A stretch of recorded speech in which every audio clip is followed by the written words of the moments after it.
Last 2 months, I made a video talking about why Nigeria armed forces will be empty. Because people wouldn't like to join Nigeria military, police, and other armed forces. This is because these people are not protected. They are not being taken care of. There was a police who was, talking about how the government is treating them bitterly. He talked about how so many people will die at the war front or will die in confrontation with bandits, and Nigeria government will not take care of their family. They will leave their family to be suffering. So there are so many issues why many people don't want to join Nigerian armed forces again, including the no pay. How can you be paying a Nigerian armed force? For example, the military, you are paying the military less than 50,000 people who are with gun in the bush, protecting lives and property. This thing is not good. And I believe that is why a lot of people are not being motivated, even including people who are already in the military.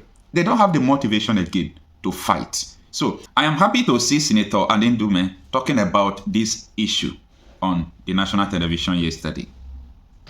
It's getting out of hand, really. And the solution to it, as I said, is get enough security agencies that will face these people squarely.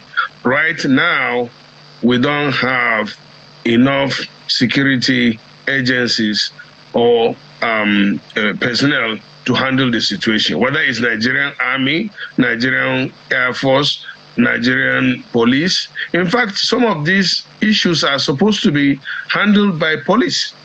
Security, as you are talking about going after bandits or, Boko Haram and all those unknown gunmen, is supposed to be the work of the police. And we don't have the number of police. They are not trained. They are not equipped. They are not well motivated. How can they do the job? We don't have the number.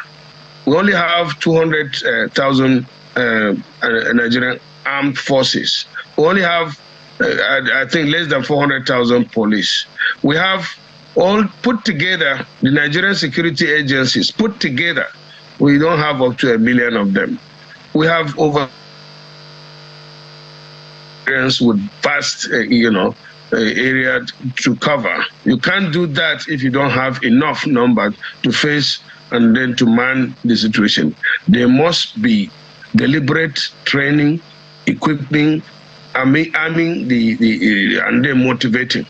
And the most challenging thing, for example, is that all the security agencies, I did a small research, their first entrance, like the recruits, are paid less than 50,000 in some cases. How can you pay somebody money that cannot buy him a bag of rice and you expect him to go and sacrifice and put in his best? How can you pay a Nigerian Army, for example, allowance of 1,200 as his daily ration money, and then pay him 2,000 naira only as DTA, and put him in the theater? Some from Lagos, Oyo, Ondo, moved to Maiduguri. Their parents are expecting that they will send them something monthly, and you pay the guy 50,000 naira or less. These are the major challenges that the government must rise up to.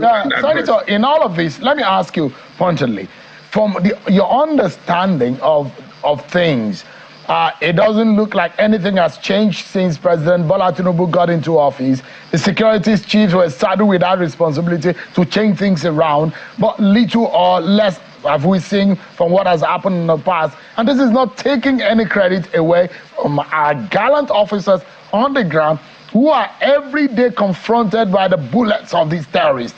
But the question is, if there is anything that the president must do now, what should that be? Urgently. What president must do, number one, is to review the salaries of the Nigerian armed forces. That is number one, because it was last reviewed in 2008. We are in 2023. We should review the salary of all the security agencies. We should increase the number of security agencies, especially police and the Nigerian Army.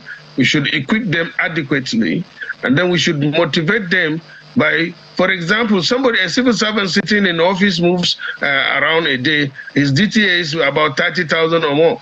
And then you send somebody to the bush, and then you pay him 2,000 as his DTA. That can't work. I mean, our own oversight would have been if they have everything they need in order to face the security challenges and in order for them to effectively do their job, then we talk about oversight. So how can you talk about oversight when you gave the Nigerian Army, for example, in this year's budget is 700? Is it maybe 700 and something billion? And you are talking about oversighting. Oversighting what? Give them the money, give them what they need, then you can even give them a marching order. And what the president did recently, for example, is that he will not tolerate failure.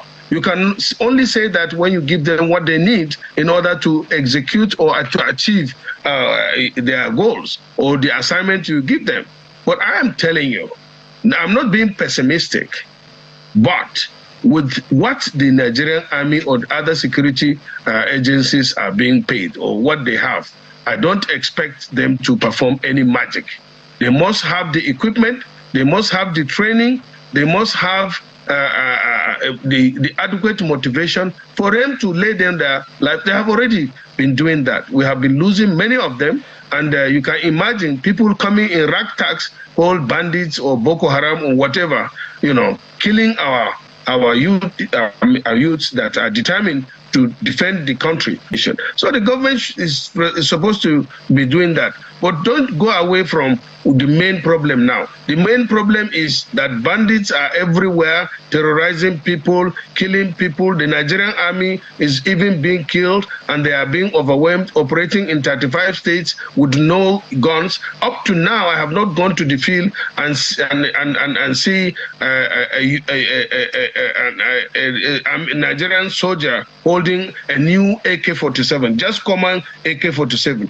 But you can see the bandits branding out new AK-49, not even 47. And I'm telling you that they are not performing.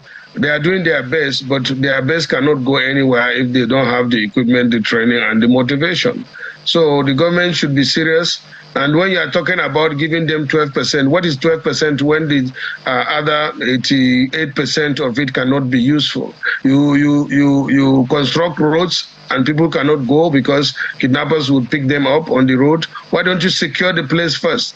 I'm one of those that support, even if we are to give 50% of the budget to the for security, and let us be secured first.